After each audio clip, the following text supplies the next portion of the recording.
OIC یا organization of Islamic conference کے امریکی سفیر راشد حسین نے VOA سے بات کرتے ہوئے کہا کہ امریکی صدر براک اوباما کے مسلم دنیا سے خطاب کے بعد امریکہ اور مسلمان دنیا کے درمیان تعلقات ایک مثبت سمت میں جا رہے ہیں۔ The president's speech was really unprecedented in the fact that it created a comprehensive framework for dealing with Muslim communities around the world. Rashid حسین نے کہا کہ یہ پہلی بار ہے کہ کسی امریکی صدر نے امریکی مسلمان اور مسلم دنیا میں بسنے والے مسلمانوں کے ساتھ تعلقات ہموار کرنے کے لیے یہ ضروری سمجھا ہے کہ انتہا پسندی یا دہشت گردی کے علاوہ بھی ایسے بہت سے موضوعات ہیں جن پر توجہ دینے کی ضرورت ہے، جیسے مسلم دنیا میں تعلیم، صحت اور نوجوانوں کے لیے نوکریوں کے مواقع کو بہتر بنانا، اور اسی حوالے سے اوباما انتظامیہ مختلف اقدامات کر رہی ہے۔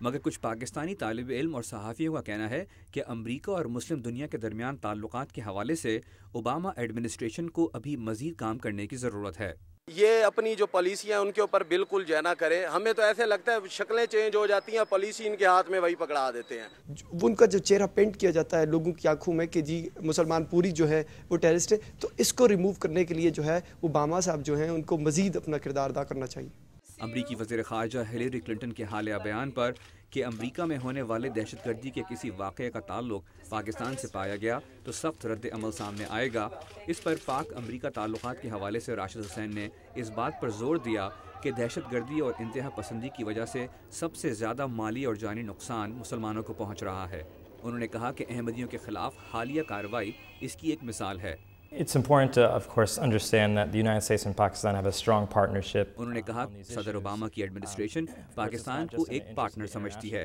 اور چاہتی ہے کہ دونوں ممالک مل کر کام کریں، اور کر رہے ہیں۔ جہاں تک پاکستان کے خلاف کسی منفی رد عمل کی بات ہے تو ایسے کوئی امکانات نظر نہیں آ رہے۔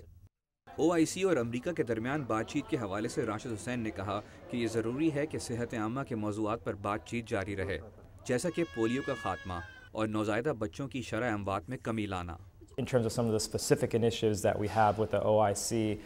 we have excellent cooperation, first of all, in the area of health. Rashid حسین کا کہنا ہے کہ مسلم دنیا میں پولیو ابھی تک ختم نہیں ہو سکی ہے، اور پاکستان، بنگلہ دیش اور نائجیریا پولیو کے حوالے سے سر فہرست ہیں۔